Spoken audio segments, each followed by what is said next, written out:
Welcome back. If you've been here before, and almost 200 of you are new subscribers since the last video, welcome back to another video. Great to have you along. If you're new here, my name's Ian. I'm a 50-year-old bloke. I moved 600 miles north to the northeast of Scotland from my family in the south of England, and North and Forth is my channel, where I get out and about in the Aberdeenshire countryside, generally tell you about my day-to-day life and do a bit of exploring. So if you think that might float your boat, hit the subscribe button.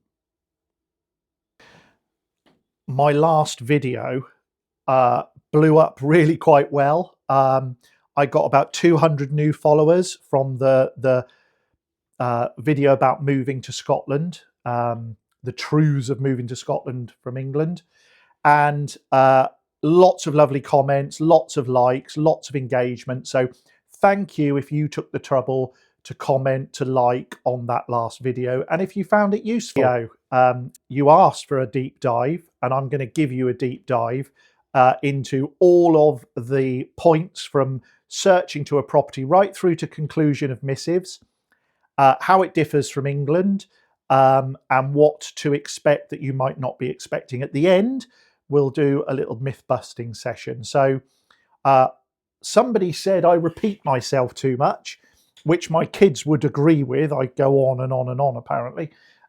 So I've done a little script, so I may look down occasionally at that. But let's get straight into it now with number one, your search for a property here in Scotland. Searching for a property in Scotland in many ways is similar to searching in England. Where should you begin?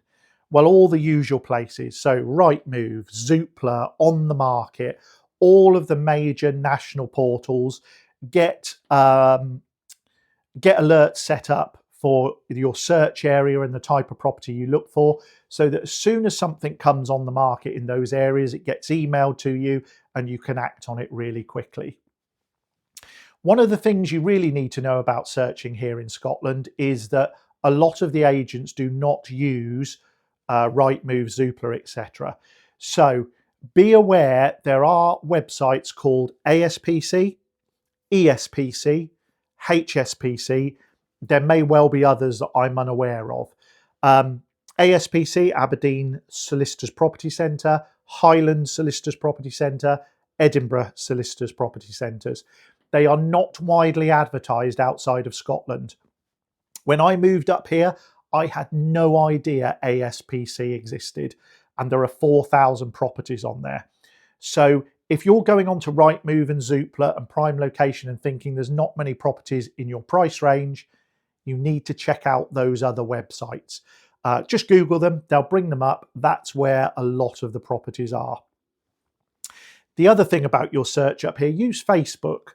When I came, one of the things I did was join local groups on Facebook and put posts on those local groups saying that I'd seen everything on the market, and if anybody was thinking of selling that hadn't yet bought their house to the market, please get in touch with me.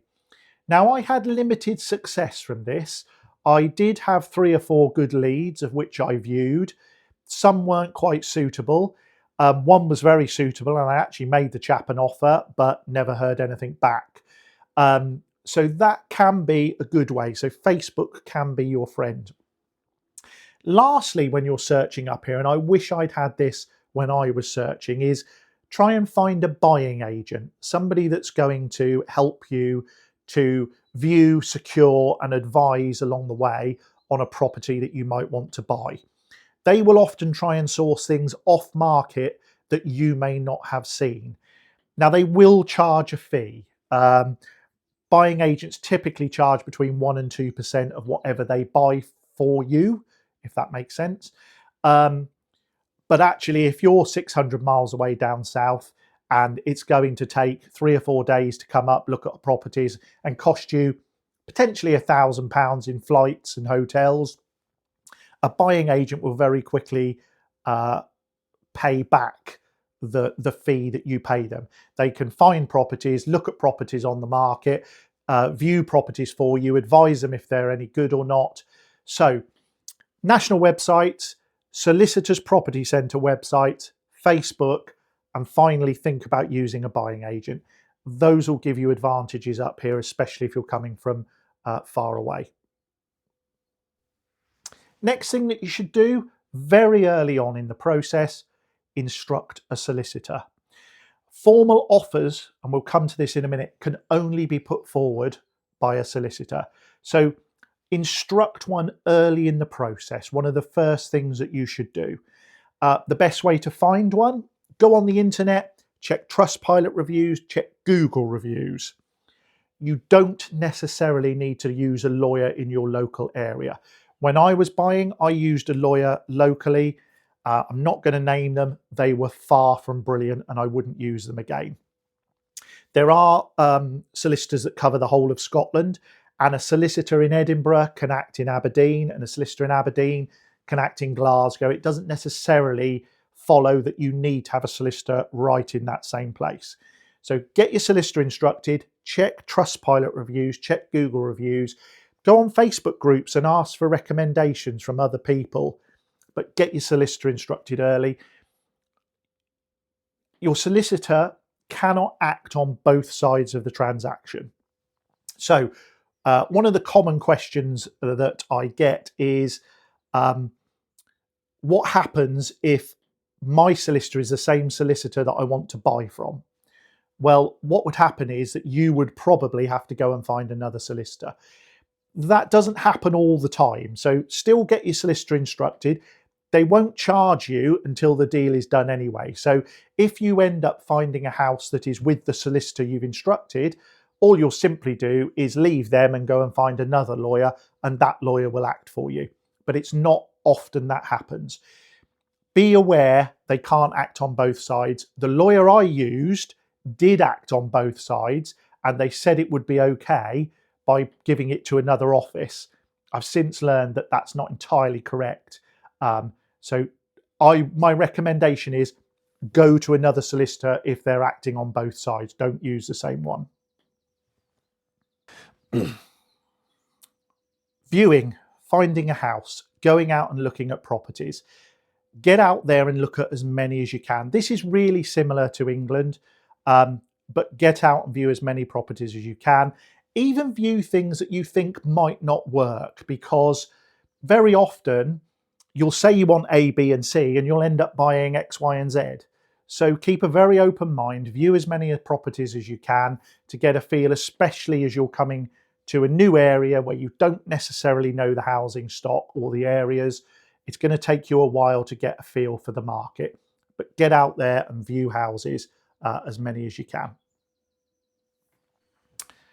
Next big difference to down south, home reports. Now, home reports are produced at the vendor's expense at the point of putting the property on the market. By law, every property has to have one, apart from certain exemptions. So plots don't need one, new builds don't need one. I think if they're absolutely derelict and uninhabitable, they don't need one. Mobile homes, static caravans, park homes don't need one.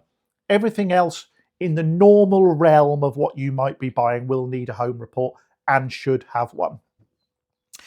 They monitor or they advise condition of property on 1, 2, and 3, as you'll see here, and they advise you of how urgent repairs may or may not be.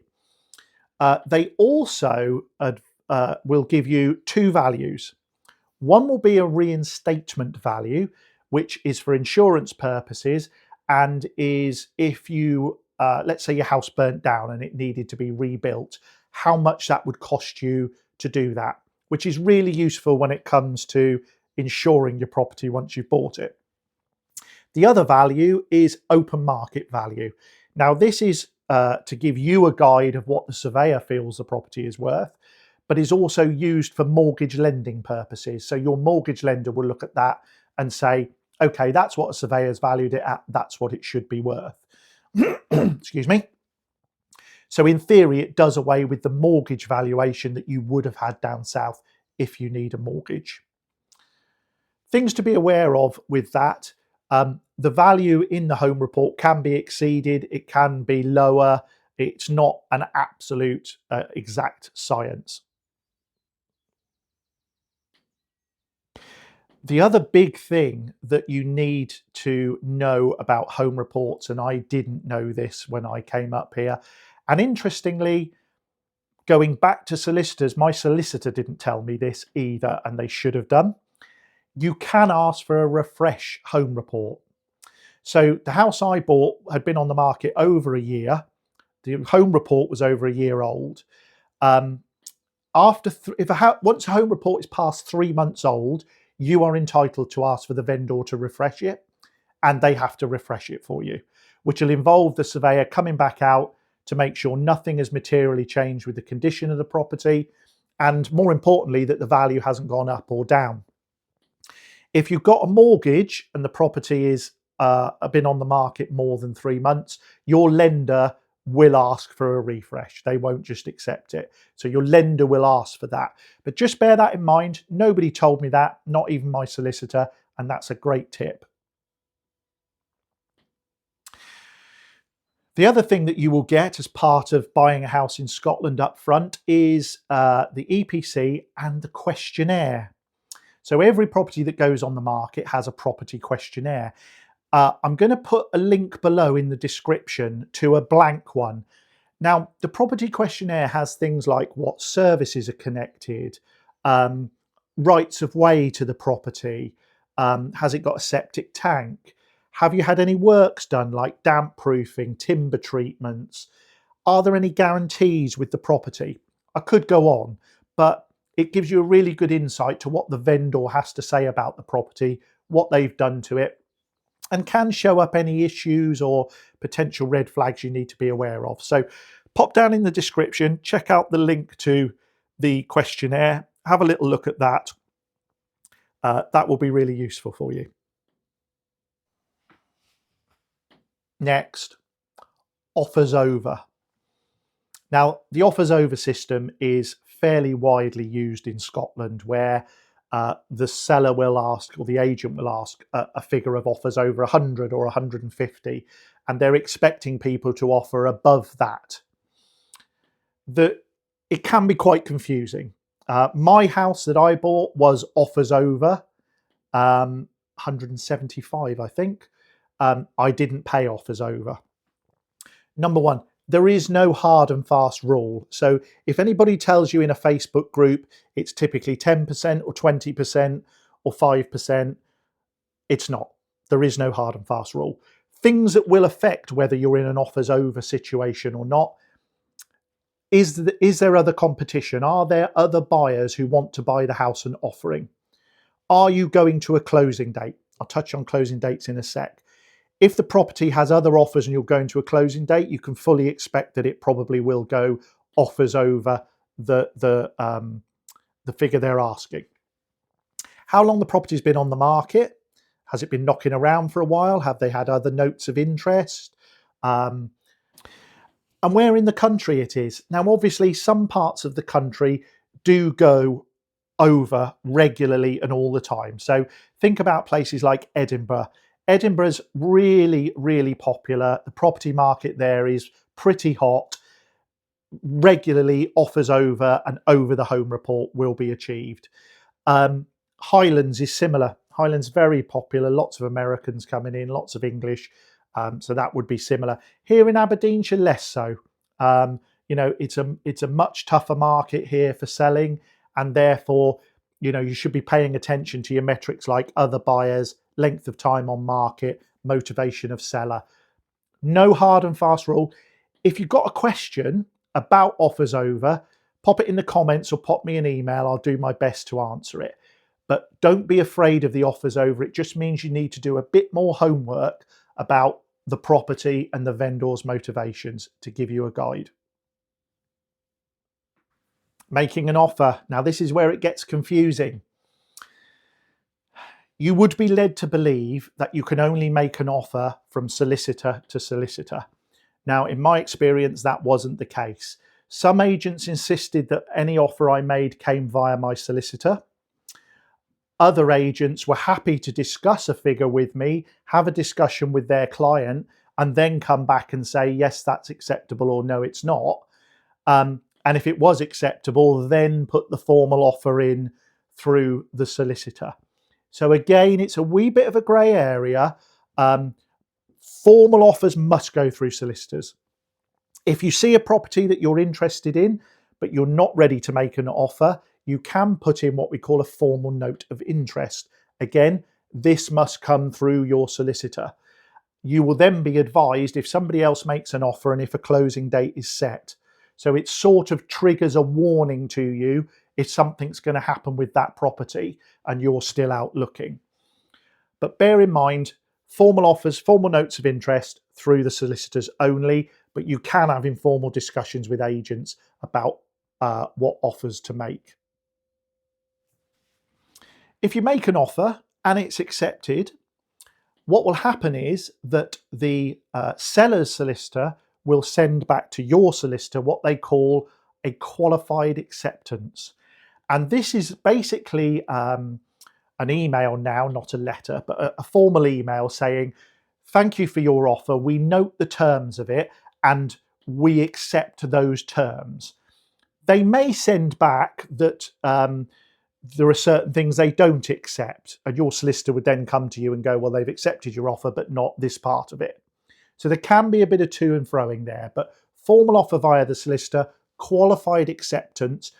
Once the qualified acceptance is done, you're then into missives. So let's come on to that now. Missives. Now, this is the bit between agreeing your sale and conclusion of missives. Conclusion of missives, think of that as exchange of contracts in England. Conclusion of missives is where things become legally binding. So what you will find is that it goes into a black hole. Solicitors are no different up here to they are in England. And generally, in my experience, you've had lots and lots of contact, making your offer with the agents, etc., and then everything goes quiet. What's going on behind the scenes is, of course, that solicitors are checking searches, they're checking title documents, they'll be raising what we in England would call inquiries, but they are missives, so they'll be emailing back and forth, asking questions. Now, typically, this can take 8 to 12 weeks. It can take a lot longer. There are properties that I was looking at a year ago that are still going through missives now. Don't be alarmed by that. Those properties were generally had not been sold in 50 years. They were off grid almost on estates that were selling them off. So they had issues with water and access and all sorts of things.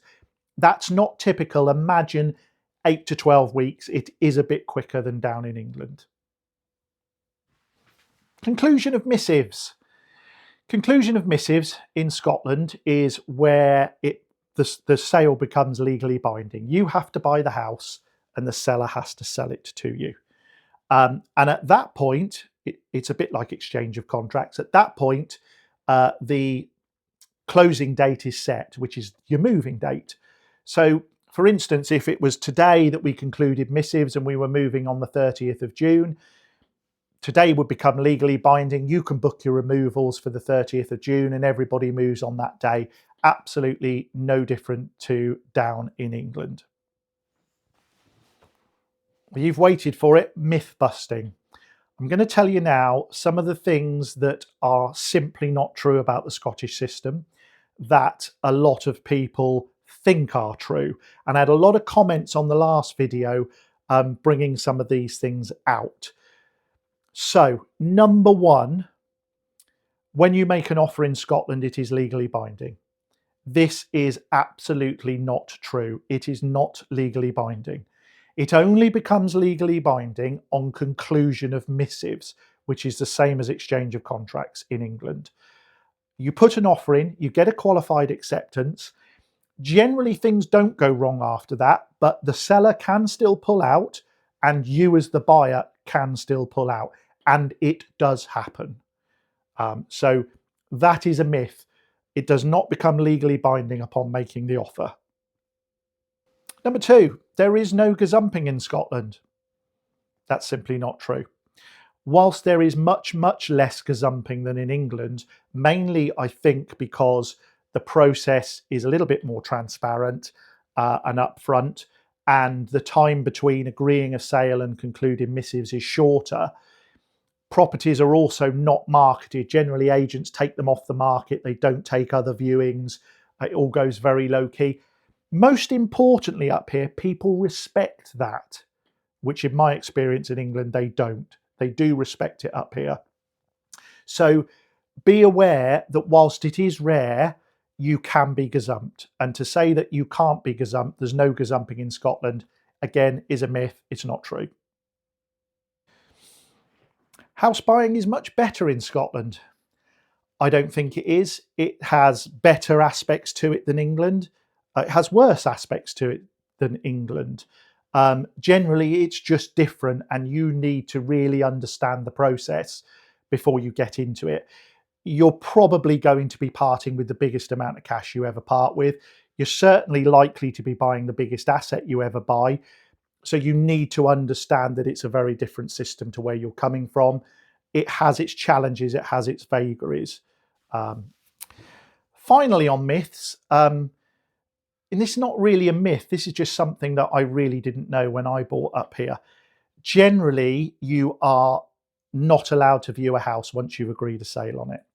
Somebody did say in the comments that that wasn't legal, and no, it's not legal. It's not law that you can't view a house, but nobody told me when I was looking at houses that you wouldn't be let back in between agreeing the sale and conclusion of missives, which is very typical down south. Most buyers, when they're buying a house south of the border, they'll go back maybe once, twice between agreeing the sale and exchanging contracts to measure, to look again about placing furniture. Every single agent that I've come across up here would not let you back in between offer and acceptance. And I was really cross that A, nobody had told me, and B, that I was being controlled in that way when it was so typical down south. But then, having spoken to other people who have bought houses here and Scottish people who live here, they just take it in their stride. They take it for granted that once you agree the sale, you don't go back. It's just normal. It was just really alien to me. So if there's one thing I would say be really aware of, is the fact that you won't be coming back in once you've agreed the sale. Now, I've tried to keep that as succinct as I can. I'm well aware I repeat myself a lot. I hope you found it useful. If you've got questions, and this may well pull up questions, because buying a house is not as simple as me just saying, well, this is this and this is that. Things will come from it. Stick them in the comments below or drop me an email. My email's in the description. And I might put a Q&A together. If people have got specific questions about buying a house in Scotland, I'll do a Q&A video and I'll answer some of your questions as we go through that might help you. And if you want help about the property market up here, ping me an email and I'll do my best to help you. Please, if you're going to comment on the video, keep it friendly, keep it good-natured. I don't mind differing opinions, but please keep it friendly and good-natured. I thank you for watching. If you've liked the video, hit the like button. If you like the channel so far, please hit the subscribe, and I'll see you on the next one. Thanks for watching.